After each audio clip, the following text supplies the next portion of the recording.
আচ্ছা, এটা বুয়েট 16-17 ম্যাথের কোশ্চেন নাম্বার কত 20, ঠিক আছে। তো এই ভিডিওটা তুমি বুয়েট 16-17 প্লেলিস্ট গুলো চেক করলে ওইখানেও পাবা, এবং ইন্ট্রিগেশন সিরিজের একটা প্লেলিস্ট আছে, ওই প্লেলিস্টটা চেক করলেও পাবা, ঠিক আছে। কারণ এটা ইন্ট্রিগেশনের প্রবলেম। ইন্ট্রিগেশন সিরিজের প্লেলিস্টের মধ্যে আমি মোটামুটি একটু কঠিন টাইপের প্রবলেমগুলো রাখার চেষ্টা করি। আর যদি তুমি আমার চ্যানেলের প্লেলিস্টগুলো চেক করো, ওখানে দেখবা যে বুয়েট, কুয়েট, চুয়েট, অ্যানসাস্ট, ডিউ, এখানে প্রচুর প্রশ্ন সলভ আছে। তুমি প্লেলিস্টগুলো চেক করলেই সিরিয়ালি ইজিলি পাই যাবা। ওকে, তো আমি আর কথা না বাড়াই এখানে তোমাকে সলভ করে স্টার্ট করি।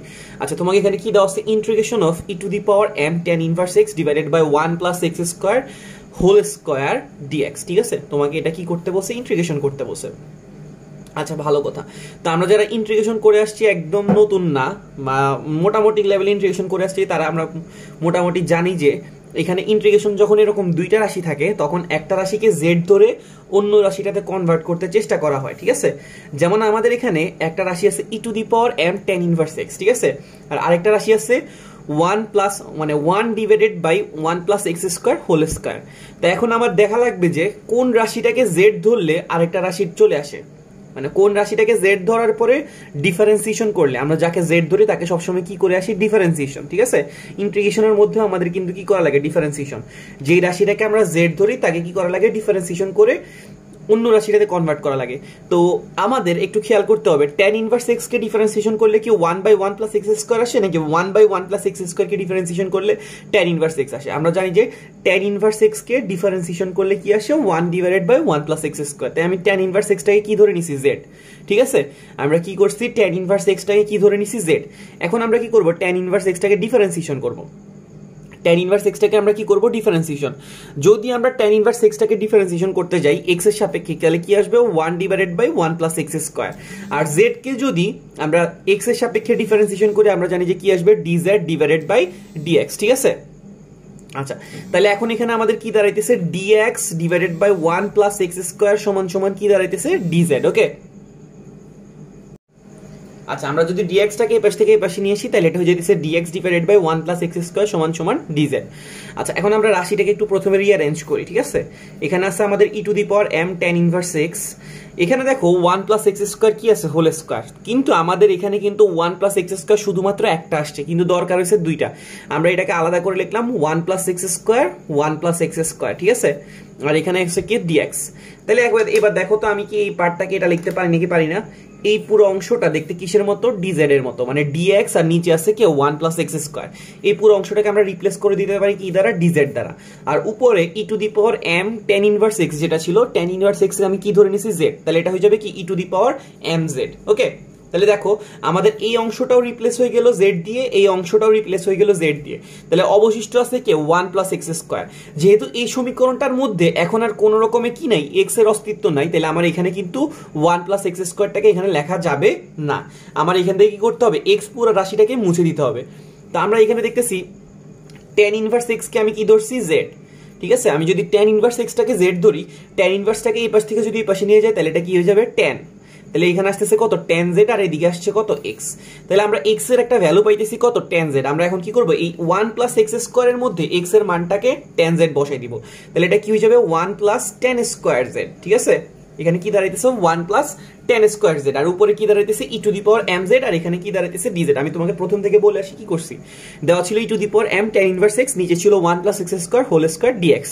তা আমরা বললাম যে কি একটা রাশিকে z ধরলে আরেকটা রাশি ডিফারেন্সিয়েশন করার পর অপর রাশি আসতে হবে। তাহলে tan ইনভার্স x টাকে z ধরলে ডিফারেন্সিয়েশন করলে কি আসে? 1 divided by 1 plus x square, ঠিক আছে। কিন্তু 1 ডিভাইডেড বাই 1 প্লাস x স্কয়ারের উপর একটা হোল স্কয়ার আছে, তার মানে দুইটা রাশি আছে। তো আমরা এটাকে আলাদা করে লিখলাম। তাহলে এই অংশটা হয়ে গেছে আমাদের dz, আর এটা c two the power mz, আর এখানে নিচে আছে কি? 1 প্লাস x স্কয়ার। এখন আমার কি করা লাগবে? x এর মানটা তো জানা লাগবে, কারণ যেহেতু এই সমীকরণের মধ্যে কোন রকম x নাই, তাহলে 1 প্লাস x স্কয়ারকে লেখা যাবে না। আমরা tan ইনভার্স x কে যেহেতু z ধরছি, তাহলে x এর মানটা আমরা tan z বলতে পারি। তাহলে আমরা এখানে মান বসাই দিলাম। এবার বলো তো ই টু দি পাওয়ার কি হয়ে গেছে? উপরে mz, আর এখানে কি আছে? 1 প্লাস tan স্কয়ার z। আমরা জানি যে 1 plus tan square theta, 1 plus tan square থিটাকে আমরা কি লিখতে পারি? sec square theta. তাহলে এটা হয়ে যাবে কি? sec স্কয়ার z, আর এটা হয়ে যাবে কি? dz। এবার বলো তো 1 বাই sec স্কয়ার কে আমরা কি লিখতে পারি? 1 বাই sec স্কয়ার কে আমরা লিখতে পারি cos স্কয়ার z, ঠিক আছে। তাহলে এটা হয়ে গেছে কি? E to the power mz cos square z dz। Okay, এখন আমরা কি করব? ইন্টিগ্রেশন করব। তো যারা ইন্টিগ্রেশন করছে তারা জানি যে কজ স্কোয়ারের কিন্তু ডিরেক্ট কোনো ইন্টিগ্রেশন নাই। তাহলে কজ স্কোয়ার কি ইন্টিগ্রেশন কেমনে করে? কজ স্কোয়ার কি ইন্টিগ্রেশন করার নিয়ম হইছে তার সামনে একটা 2 এনে ফর্মুলায় ফেলাইতে হবে, ঠিক আছে? আমাদের আসছে integration of e to the power mz cos square z। কি বললাম যে কজ স্কোয়ার z এর যেহেতু আলাদা ইন্টিগ্রেশনের সূত্র নাই, তাই আমরা কি করব, কজ স্কোয়ার z এর সামনে একটা 2 এনে বাইরে একটা কি দিয়ে দিলাম, হাফ দিয়ে দিলাম। কেন? কারণ 2 কজ স্কোয়ার z এর একটা ফর্মুলার মধ্যে পড়ে, ঠিক আছে? 2 cos স্কয়ার z এর একটা কিসের মধ্যে পড়বে? ফর্মুলার মধ্যে। তো 2 cos স্কয়ার z কে আমরা সূত্র যদি ফালাই দিই তাহলে এটাকে লিখতে পারি 1 cos 2z। মানে 2 cos স্কয়ার থিটার একটা ফর্মুলা ছিল 1 cos 2 থিটা, আমরা জাস্ট ওই ফর্মুলাটাকে ইউজ করছি, বুঝতে পারছি? এবার দেখো তাহলে কি সুবিধা হইছে এখান থেকে, e to the power mz এর সাথে যদি আমরা 1 কে গুণ করি তাহলে কি আসবে? e to the power mz ই আসবে। আর e to the power mz এর সাথে যদি cos 2z কে গুণ করি তাহলে e to the power mz into কি আসতেছে? cos 2z, ঠিক আছে? আর এখানেও একটা ডিজেড আছে, এখানে একটা ডিজেড আছে। দেখো এখন আমাদের ইন্টিগ্রেশনটা সহজ হয়ে গেছে। এখন বলতো ই টু দি পাওয়ার mz কে যদি আমরা ইন্টিগ্রেশন করি তাহলে এখানে কি আসবে? E to the power mz আসবে ডিভাইডেড বাই কত আসবে? m। কারণ আমরা জানি যে ই টু দি পাওয়ার x এর ইন্টিগ্রেশন সূত্র কি ছিল? E to the power x। এখন এখানে x এর সাথে z এর সাথে একটা কি গুণ আছে? m। যেহেতু এখানে একটা সহগ গুণ আছে, ওই সহগটাকে ডিফারেন্সিয়েশন করে ওইটাকে আবার কি করা লাগে? ভাগ করা লাগে। এখানে mz টাকে যদি আমরা z এর সাপেক্ষে ডিফারেন্সিয়েশন করতে যাই কি আসবে? m। ওই m দিয়ে কি করে দিছি? ভাগ করে দিছি। বা সোজা হিসাব তুমি মনে করো যে তোমার যদি কি থাকে e to the power z K integration করলে e to the power z আসবে, কিন্তু এখানে z এর জায়গায় কি আছে? mz। তাহলে সহগ দিয়ে কি করে দিতে হবে? ভাগ করে দিতে হবে। সেম কাজটা আমরা এখানেও করব। এখানে যখন আমরা ইন্টিগ্রেশন করতে গেলাম এখানে কয়টা রাশি আছে? 2টা রাশি আছে, ঠিক আছে? তাহলে এখানে কিসের ফর্মুলা পড়ে? এখানে কিন্তু uv এর ফর্মুলা পড়ে। তাহলে আমার এখানে কি করতে হবে? uv এর ফর্মুলাটা দিতে হবে। তো uv এর ফর্মুলাটা এখন আমি কেমনে দিব? এটা আমি তোমাকে একটু সাইড করে দেখাই। এই অংশটাকে আমি ধরে নিলাম কি? i। তাহলে আমি i সমান সমান কি লিখতে পারতেছি? e to the power mz আর cos 2z, ঠিক আছে? আমি এই পুরো অংশটাকে ধরে নিছি i এর মানটা আমি আলাদা করে ক্যালকুলেট করে তোমাকে দেখাইতেছি। আচ্ছা, এখন আমরা এখানে uv এর ফর্মুলা দিব। ধরলাম এটা u আর এটা হলো কি আমাদের v। uv এর ফর্মুলাটা ছিল u কে রেখে v এর ইন্টিগ্রেশন, তারপরে কি u এর ডিফারেন্সিয়েশন, v এর ইন্টিগ্রেশন, আবার কি ছিল? হোল ইন্টিগ্রেশন, মনে আছে? u কে রেখে v এর ইন্টিগ্রেশন, তারপর u এর ডিফারেন্সিয়েশন, v এর ইন্টিগ্রেশন, আবার কি? Whole integration. তাহলে আমরা e to the power mz কে রেখে কাকে ইন্টিগ্রেশন করা লাগবে? cos 2z কে ইন্টিগ্রেশন করা লাগবে। তারপরে e to the power mz কে কি করা লাগবে? ডিফারেন্সিয়েশন করা লাগবে। cos 2z কে কি করা লাগবে? ইন্টিগ্রেশন করা লাগবে, আবার কি করা লাগবে? Whole integration.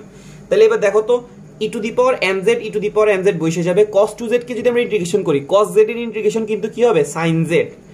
আর যেহেতু এখানে 2z ছিল তাহলে এই 2 দিয়ে কি করতে হবে? ভাগ করতে হবে। সেম এস এখানে আমরা e to the power mz K integration করি, e to the power mz লিখে m দিয়ে কি করছি? ভাগ করছি। এখানে 2z ছিল, 2 দিয়ে ভাগ করতে হবে। এবার হচ্ছে কি? ডিফারেন্সিয়েশন করতে হবে e to the power mz K. e to the power mz কে যদি আমরা এই ডিফারেন্সিয়েশন করি কি আসবে? e to the power mz।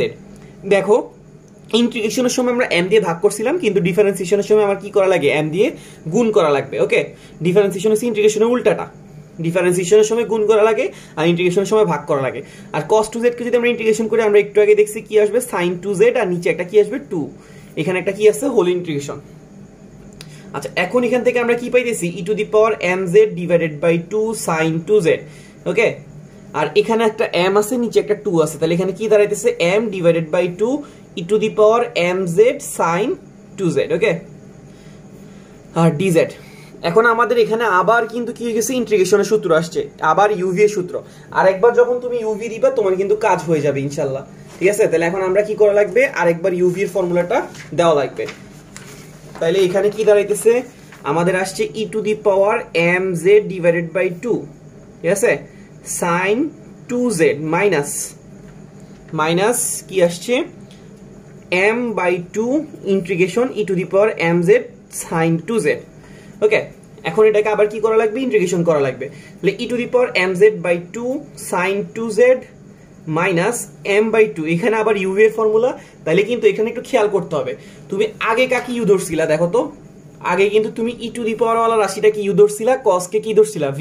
এখনো কিন্তু এখানে আসলে সেম ফরম্যাট ধরা লাগবে, মানে ওকে u ধরতে হবে, ওকে v ধরতে হবে। তুমি যদি কোনো কারণে উল্টাই ফেলো, মানে এখানে e টু দি পাওয়ার এটাকে u ধরে আসছো, এখানে যদি e টু দি পাওয়ার এটাকে v ধরো আর এটাকে u ধরো, তাহলে কিন্তু ইন্টিগ্রেশন করলে প্রশ্নটা কি হয়ে যাবে? ইন্টিগ্রেশন রাশিটা আবার প্রশ্নের রাশিতে ব্যাক করবে। আমি আবার বুঝাইতে পারছি? যদি কি করো, সেম রাশিটাকে সেম ফরম্যাটে এসে এখানে আবার uv না ধরো, তাহলে কিন্তু কি হয়ে যাবে? প্রশ্নটাতে ব্যাক করবে আবার ইন্টিগ্রেশন করলে। তাই যে রাশিটাকে u ধরছিলে এখানেও সেম রাশিটাকে u ধরতে হবে, ঠিক আছে? তাহলে এখানে আবার আমরা যদি ফর্মুলায় ফেলাই তাহলে কি হবে? E to the power M z কে রেখে সাইন 2z এর integration minus e to the power M z এর ডিফারেন্সিয়েশন, ঠিক আছে, সাইন 2z এর ইন্টিগ্রেশন, আবার কি হবে হোল ইন্টিগ্রেশন। তাহলে এখানে দেখো তো e to the power M z divided by 2 sine 2z minus m divided by 2, ঠিক আছে। তাহলে এখানে e to the power M z, তো e to the power M z আসছে, সাইন 2z কে যদি আমরা ইন্টিগ্রেশন করি সাইন x এর ইন্টিগ্রেশন ছিল মাইনাস cos x, তাহলে এখানে cos 2z আসবে। আর ইন্টিগ্রেশনের সময় কিন্তু কি করতে হবে, যে সহগটা থাকবে এটা দিয়ে কি করতে হবে, ভাগ করতে হবে।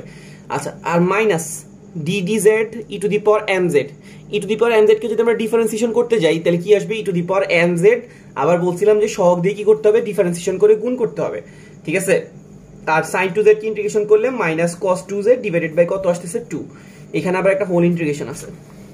তাহলে এখান থেকে আমরা আলটিমেটলি কি পেতেছি দেখো তো, e to the power M z নিচে আসছে 2 sin 2z আর মাইনাস, এখানে দেখো একটা মাইনাস আছে, এখানে একটা মাইনাস আছে, আলটিমেটলি কি হয়ে যাবে প্লাস, এখানে একটা 2 আছে, এখানে একটা 2 আছে, গুণ করে দিলে নিচে আসতেছে 4, এখানে আছে m, e to the power M Z cos 2z। এটা কি বুঝছি নাকি বুঝি নাই, এটার সাথে এটাকে কি করে দিছি, গুণ করে দিছি। সিমিলারলি এটার সাথে এটা কি হয়ে যাবে, গুণ। এখানে দেখো একটা মাইনাস আছে, এখানে একটা মাইনাস আছে, আবার বাইরে একটা মাইনাস আছে, তিনটা মাইনাস গুণ করলে কি আসে মাইনাস। এখানে একটা m আছে, এখানে একটা m আছে, গুণ করলে আসবে m স্কয়ার। 2 আছে আর 2 আছে, গুণ করলে কত আসবে 4। এখানে কিন্তু একটা ইন্টিগ্রেশন চিহ্ন আছে, e to the power M z আছে আর cos 2z আছে, ঠিক আছে।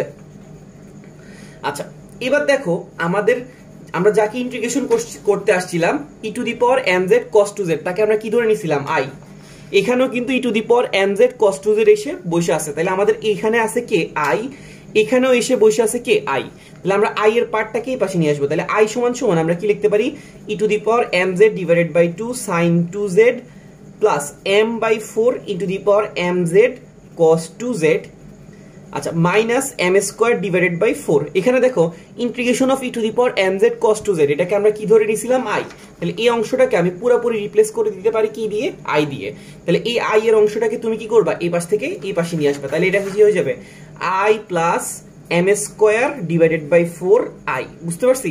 আর ওই দিকে কি আছে, ওই দিকে বসে আছে e to the power M z by 2 sin 2z, e to the power M z by 2 sin 2z plus m by 4 e to the power mz cos 2z, ঠিক আছে। তাহলে এবার আমরা যদি শুধুমাত্র i এর মানটা বের করতে যাই, এখানে একটা i কমন নিলে এটা কি হয়ে যাবে 1 plus m square divided by 4 সমান সমান এই সেম রাশিটা থাকবে।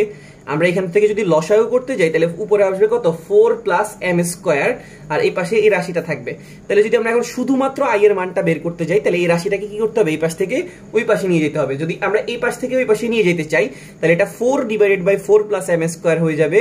আর এই রাশি, এই পাশে রাশিটা কি ছিল, e to the power mz divided by 2 sin 2z plus m divided by 4 e to the power mz cos 2z, okay. তাহলে দেখো আমাদের i যেটার মান বের করতে আমরা আসছিলাম ওই i এর মানটা আমরা এখানে কি করছি, পাই গেছি, ঠিক আছে। এখন i এর সাথে সামনে একটা রাশি আছে কত, হাফ, মানে আমাদের যে প্রশ্ন ছিল ওই প্রশ্নের ইন্টিগ্রেশন কিন্তু শুধুমাত্র i ছিল না, তার সাথে সামনে আরেকটা কি ছিল, half e to the power mz divided by m। তাহলে আমাদের এখানে টোটালটা কি হইতেছে, half e to the power mz divided by কত m plus 4 divided by 4 plus m square e to the power mz divided by 2 sin 2z আসছে plus m by 4 e to the power mz cos 2z, okay. আচ্ছা, এখন আমরা কি করব, z এর মানটাকে বসাবো। আমরা z তো আসলে প্রশ্নে আমাকে কিন্তু z দেওয়া হয় না, আমি z কাকে ধরে নিছি, z কাকে ধরছি, tan ইনভার্স x টাকে কি ধরে নিছি, z। তাহলে আমরা এখন কি করব, z এর মানটাকে বসাই দিব। তাহলে এখানে কি দাঁড়াইতেছে দেখো তো, half e to the power mz, এটার মধ্যে যদি আমরা মান বসাই দিই, z এর মানটা হচ্ছে কত, tan ইনভার্স x, বসাই দিলাম, তাহলে এটা হয়ে যাবে e to the power m tan inverse x 4 divided by 4 plus m square e to the power m tan inverse x divided by কত 2। এখানে sin 2z ছিল, এটা কি ছিল, sin 2z, আমরা ব্র্যাকেট দিয়ে 2z এর মানটা হইছে কত, tan inverse x plus m by 4 e to the power m z আছে, z হইছে কি tan inverse x cos 2z আছে, এটা হচ্ছে 2 tan ইনভার্স x, ঠিক আছে। আমরা কি করছি, এখানে মানটাকে বসাই দিছি। তোমার মনে হবে যেন এই ম্যাথটা কি কখনোই কি এইটুকু জায়গার মধ্যে করা সম্ভব, হ্যাঁ এই ম্যাথটা করা সম্ভব। আমি যাদেরকে বুয়েটের জন্য বলি, মানে শর্ট টাইপের শর্ট ম্যাথ করার জন্য আমি তোমাকে স্পেসটা দিয়েছি কি এইটুকু, ঠিক আছে? তুমি কি করবা, এই অংশটাকে একটা ভাগ, এই অংশটাকে একটা ভাগ, তিনটা ভাগ নিবা পেন্সিল দিয়ে। তো এখানে ছোট ছোট করে কয়টা লাইন লিখবা, এখানে ছোট ছোট করে 5টা লাইন লেখার চেষ্টা করবা, এখানে 5টা লাইন লেখার চেষ্টা করবা, এখানে 5টা লাইন লেখার চেষ্টা করবা। মোটামুটি 15-16 লাইন কিন্তু তুমি এই অংশটার মধ্যেই আটাইতে পারবা ছোট ছোট করে, ঠিক আছে? তাহলে দেখো কিন্তু তুমি লাইন যদি ম্যাথটাকে ইজিলি সলভ করতে চেষ্টা করো, দেখবা যে ইজিলি কিন্তু তুমি 15-16 লাইনের মধ্যে সলভ করতে পারবা। কারণ আমি তোমাকে বোঝানোর জন্য অনেকগুলো লাইন স্কিপ করি নাই, তুমি চাইলে কিন্তু স্কিপ করে করে এটাকে 15-16 লাইনের মধ্যে ঢুকাইতে পারবা। তো আশা করি তোমরা বুঝতে পারছো। ভিডিও দেখার জন্য থ্যাংক ইউ। আর যারা যে অংশটুকু বুঝবা না একটু রিভাইন্ড করলে দেখলে পারবা ইনশাআল্লাহ, ঠিক আছে? ওকে।